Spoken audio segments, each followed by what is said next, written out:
Film की शुरुआत होती है एंडी और पाइपर नाम के दो भाई बहन से। पाइपर विजुअली इम्पेयर्ड है, वो अंधी नहीं है, लेकिन सिर्फ रोशनी और आकार देख सकती है। अपनी बहन को लेकर बेहद प्रोटेक्टिव है।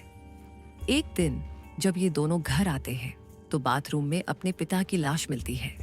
वो शावर में फिसल कर गिर गया था और उसके सिर पर चोट लगने से मौत हो गई। दोनों अब अनाथ हो गए हैं। एंडी सिर्फ 17 साल का है और 3 महीने बाद 18 का होगा। तब वो पाइपर की लीगल गार्डियनशिप ले सकेगा। लेकिन सोशल वर्कर वेंडी उन्हें अलग करना चाहती है। एंडी जोर देकर कहता है कि वो अपनी बहन के साथ रहना चाहता है। आखिरकार दोनों को लॉरा नाम की एक फॉस्टर मदर के पास भेज दिया जाता है। लॉरा एक पूर्व सोशल वर्कर है जो 20 साल तक बच्चों की केयर करने का काम करती रही है। पहली नजर में वो बहुत प्यारी और केयरिंग लगती है, लेकिन जैसे ही एंडी और पाइपर उसके घर पहुंचते हैं, अजीब चीजें शुरू हो जाती हैं।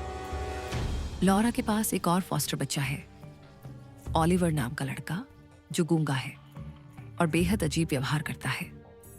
लॉरा एंडी को बिल्कुल पसंद नहीं करती। वो सिर्फ पाइपर में दिलचस्पी दिखाती है। पता चलता है कि लॉरा की अपनी बेटी कैथी की डूबकर मौत हो गई थी।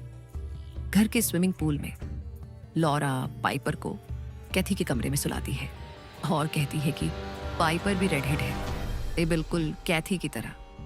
इधर ऑलिवर का डार्क सीक्रेट, ऑलिवर के साथ जो चीजें होती हैं वो बेहद डिस्टर्बिंग है। वो चाकू चबाता है और अपने शरीर के हिस्से भी खा जाता है। जब एंडी उसे कम्युनिकेट करने के लिए कागज देता है तो ऑलिवर सिर्फ बियर्ड लिखता है। खून से भरे कागज पर ऑलिवर को घर की सफेद लाइन से बाहर नहीं निकाला जा सकता, वरना वो अजीब व्यवहार करने लगता है।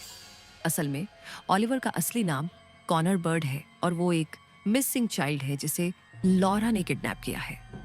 अब आती है फिल्म की सबसे माइंड ब्लोइंग ट्विस्ट। लॉरा ने एक रशियन VHS टेप से एक डेमोनिक रिजर्वेशन रिचुअल सीखा है। रिचुअल के steps mimic the death, Piper को भी कैथी की तरह पूल में डुबाना है। Consume the old body, Oliver को कैथी की लाश खानी है। पर्ज द सोल, फिर ऑलिवर को मरे हुए पाइपर के मुंह में उल्टी करनी है। दरअसल लॉरा ने ऑलिवर में एक डीमन तारी को पजेस करवाया है। ऑलिवर असल में तारी डीमन का वेसल है जो कैथी की आत्मा को पाइपर के शरीर में ट्रांसफर करेगा। इधर लॉरा सिस्टमैटिकली एंडी को मेंटली ब्रेक करने लगती है। वो एंडी के कलोन लगाकर स्लीपिंग पाइपर को पंच करती है। पाइपर को लगता है एंडी ने उसे मारा है क्योंकि उसे एंडी की स्मेल आती है। लॉरा एंडी को अब्यूजिव फादर की तरह दिखाने की कोशिश करती है। एंडी डेस्परेट होकर पाइपर को ग्रेप फ्रूट कहता है। ये उनका सेफ वर्ड है जब वो सच बोलना चाहते हैं। एंडी कन्फेस करता है कि उनके फादर ने उसे बीट किया था, लेकिन कभी पाइपर के सामने नहीं। और एक बार 8 साल की उम्र में एंडी ने जेलसी में पाइपर को मारा था। एंडी को हॉस्पिटल से रिटर्न करने के बाद वो मिसिंग चाइल्ड पोस्टर देखता है और समझ जाता है कि ऑलिवर असल में कॉनर बर्ड है।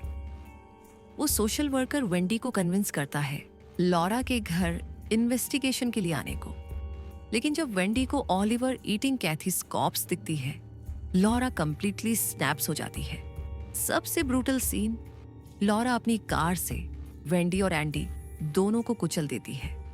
वेंडी की ऑन द स्पॉट डेथ हो जाती है, लेकिन एंडी सिवियरली इंजर्ड हो जाता है। लॉरा उसे रेन पडल में डुबोकर मार देती है। लॉरा पाइपर को स्कूल से उठाकर लाती है। ऑलिवर ने एंडी का कुछ हिस्सा खा लिया है, इसलिए अब वो एंडी की आवाज में बोल सकता है पाइपर को ल्यूर करने के लिए। पाइपर को बाथरूम में एंडी की लाश मिलती है। वो उसे उसके ब्रेसेस से पहचानती है।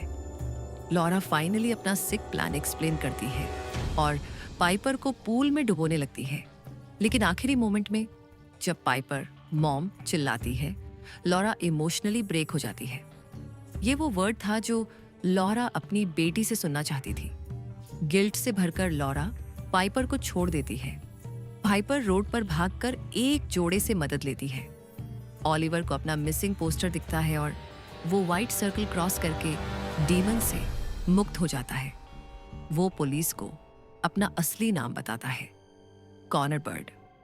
लॉरा गिल्ट में डूबकर अपनी डेड डॉटर कैथी की कॉर्प्स के साथ पूल में खुद को ड्राउन कर लेती है। सबसे इमोशनल सीन, पाइपर कार में बैठकर आसमान में प्लेन देखती है। एंडी ने उसे बताया था कि प्लेन्स में मरे हुए लोगों की आत्मा हेवन जाती है। ये एंडी का फाइनल गुड बाय था।